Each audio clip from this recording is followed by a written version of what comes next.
Excerpt from I'll Give You the World, Chapter 1, The Girl from the Mountain. Daniel Masaki had been in Alaska for a long time and found peace. He had been away from the rising conflicts that occurred around the earth. He lived in a cabin near the mountain.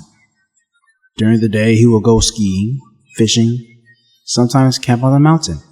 At night, he would train. It was a peaceful place. Sure, he lived alone, but he preferred it like that. Until one day he trained on the mountain and found something, or rather someone, that had been watching him for a long time. He trained with his lightsaber peacefully as the Force sung around him. He was so in tune with the Force he found himself lost in it for a moment. Unknown to him at the moment was a woman who watched him train usually every night. Her name was Jinx. She wasn't from the surface world and rarely had a chance to come out. That's if she didn't get into trouble, and that's rare for her. She liked trouble, but she had to have limits. Sadistic, but not completely gone, so everyone thinks otherwise. She was always looking for a great score, or something valuable to steal to pay off her debts. Now she had her sights on the weapon that the stranger had wielded. She didn't see his face. Daniel wore a white mask and had armor on. His weapon was orange, but he wasn't a threat. He was just a lonely man to her, a man she could easily seduce, if she wanted to. "I know you're there." Jinx froze and thought that she had been watched. "It's just us in this forest. It's okay. You can come out." Jinx grabbed her guns and aimed them down, slowly appearing from the large boulder. "The flashy stick. Hand it over." "You got to be joking." Daniel faced her. She was beautiful, and her tattoos made her stick out. He removed his mask and showed his face. "No, this isn't a fucking game. Just give me the flashy stick and we go our separate ways." She was lost in how incredibly handsome he was. "Can we at least say hi before we get down to it?" he said. "Ugh, fine. I guess it's better if you know your killer. The name is Jinx." "Hello, Jinx. I'm Daniel." She expected a better name than that. "That's it? Just Daniel?" "It was the only name I was ever given." He turned off his lightsaber. What? Your parents didn't know what to do with you?" "I don't have any parents. I'm just a clone." "What?" Jinx didn't understand. "It's a long story that I'd rather not tell. You were saying about the glowy stick?" Jinx was not curious about this stranger. For her 60 on the surface world, she found the surface dwellers a little odd. "Just hand it over. I can't do that because you don't know how to use it. You're just swinging that snowman, literally. Yeah, it's called training. You will be interrupting it or not taking interest in you. I know you come through here before, always watching." Jinx was confused and it made her angry. Daniel could tell that she wasn't playing when she readied her minigun, aiming it directly at him. "If you knew I was watching, then why didn't you say anything?" "Because you didn't approach me yet. You did today and I thought I would say hello. I came out here hoping to get to know who was watching me." She almost blushed when he wanted to get to know her, though she did not share the same sentiment with him. "I'm going to count to 3, she said, walking closer to him. "Then you're going to give me the flash stick or whatever the fuck it is." "Okay, go ahead," he sighed, not wanting to do this. But he needed a sparring partner. He supposed she could be the one. 1, 2. Daniel didn't even flinch, but instead, he just simply smiled. "Fuck it." Jinx fired a minigun as Daniel blocked many bullets of his lightsaber as he found the rush he'd been looking for. She was in awe as she fired faster. Her anger took control as she pushed forward towards her opponent. Daniel blocked again, deflecting many bullets back into her gun, causing it to explode, sending her crashing into the snow. She coughed and saw that she was hurt by her own shells. But then he came up to her as she had attempted to throw a punch at him. He caught her first attempt, but was caught off guard by her second. "Ugh, I'm trying to help you. I don't need your help." She attempted to kick him, but he had pinned her and pressed his hand on her wound. She yelped in pain, but felt a lot better than she did before a few seconds ago. She watched him close his eyes, pressing the palm of his hand on her wound. Whoa. She was healed. Her bullet wound was completely gone. "What?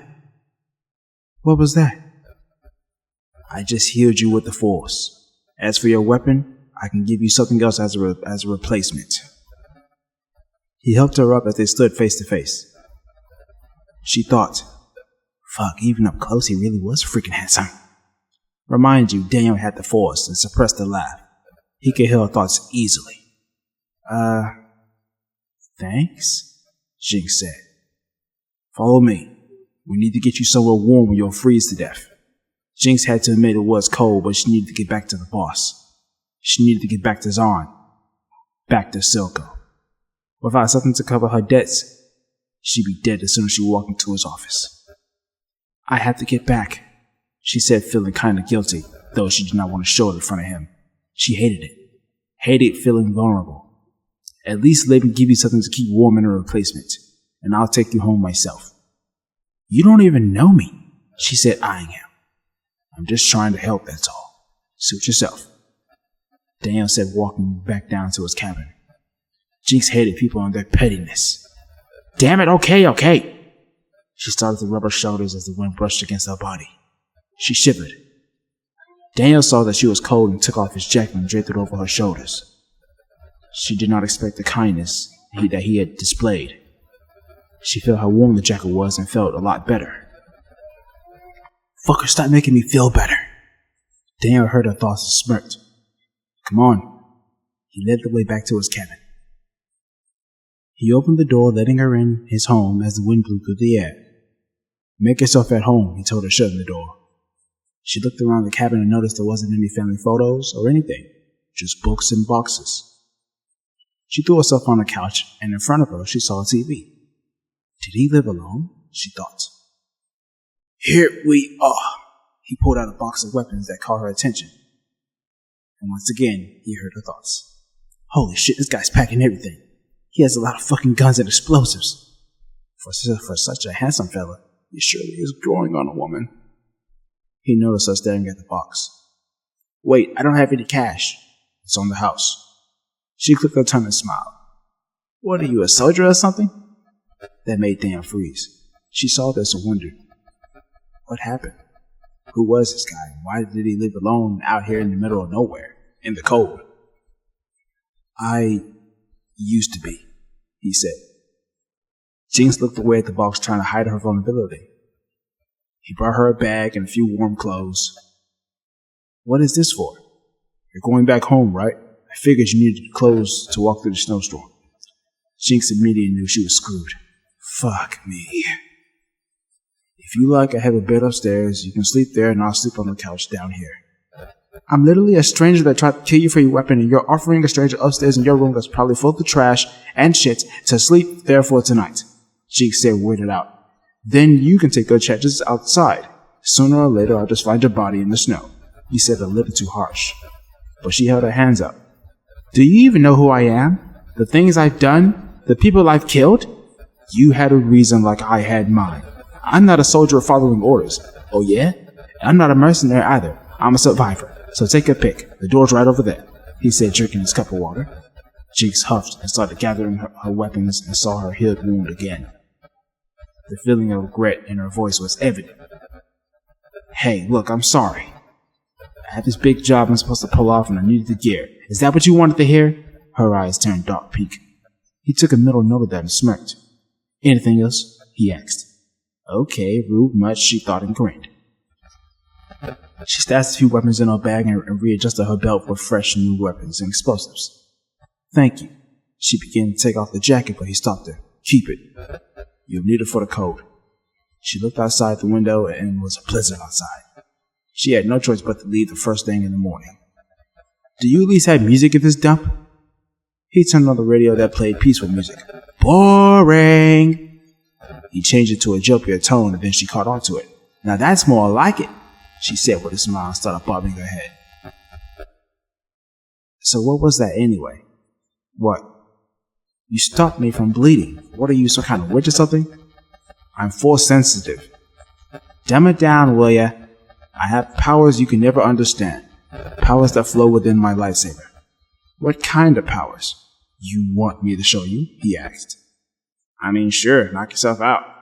He shrugged and stretched out a hand, lifting her from the couch with the force. She yelped as she floated in the air. How the fuck are you doing that? The force lives in all living things. I can interact with it whether I choose to or not.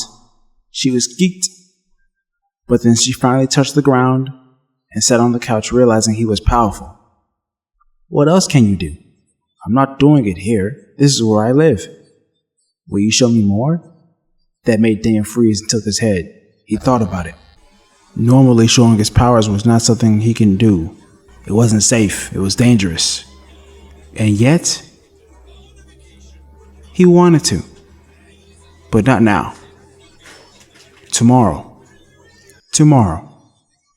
And I better see some more of that fancy magic of yours, Daniel. It's not magic. Whatever, Mr. Daniel Magical. He shook his head. You can have the bed tonight, and I'll take you home first thing in the morning. She flinched when he said it like that, and thought, she wasn't so handsome, I swear he's growing on a woman. Daniel flicked out the lights and turned on the lap near the couch. Jinx stepped carefully up the stairs and smelled herself. You, wouldn't happen to have a washer? First door on the right, bedroom is to the left. Thanks, she said, feeling vulnerable again. Shut up. Fuck the voice, it won't stop fucking talking to me. She hissed in her head, to which Daniel had heard. But then she turned around and faced him.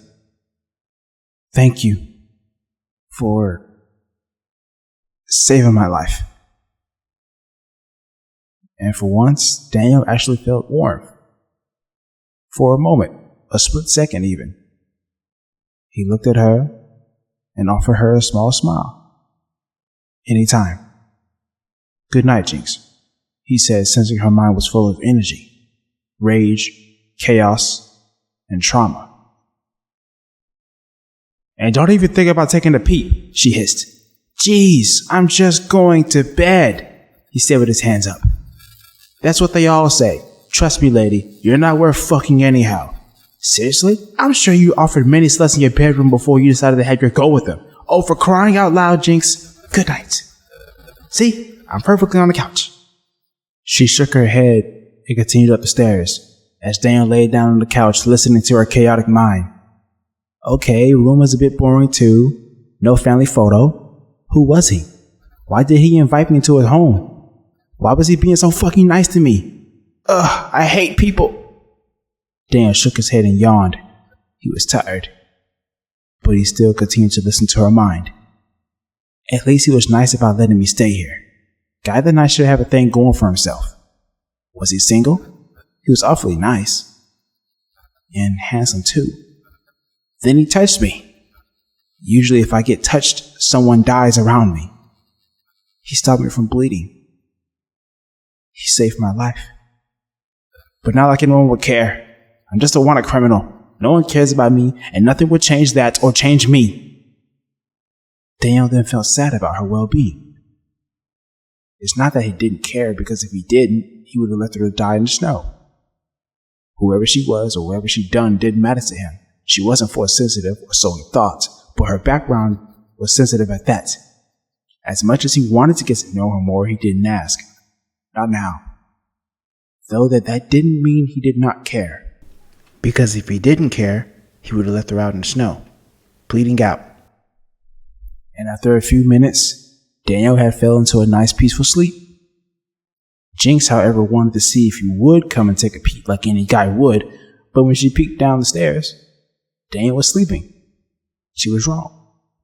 Was she not appealing for him? Was she not fine as hell to him, as most men would say? Holding her head, she sighed. She would wait and see tomorrow. She made it back to his room and decided to sleep. The bed was comfortable enough. It even had a scent, something she enjoyed a bit, although she didn't know why. Though she was afraid of falling asleep due to her trauma. She didn't fully trust him, but he did save her life. She supposed she could try, and thought she would feel safe here. Shutting her eyes, she drifted into a peaceful sleep that she hasn't had in years since she was a small child. Then the night was filled with music from the radio as the wind blew through the night.